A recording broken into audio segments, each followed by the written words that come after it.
প্রিয় ভিউয়ার্স, আজ 26শে জানুয়ারি, happy Republic day.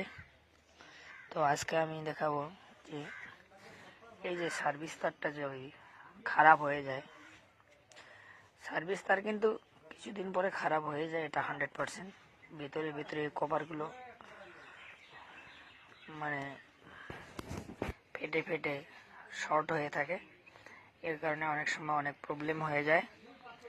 তো আমি আজকে দেখাচ্ছি যে এই সার্ভিস তারটা একটু কস্টলি হয়ে যায়, সেজন্য অনেকেই হয়তো ছোটো রিক্সা অর্থাৎ রিক্সারই উন্নত মডেল এই রিক্সা, তো তাই হয়তো অনেকেই আছেন যারা এই তারটার কস্ট ক্যারি করতে পারেন না। আমি তাদের জন্য বলতেছি। তো আপনারা এই সার্ভিস তারটাকে দেখুন, এরকমভাবে টেপিং করবেন,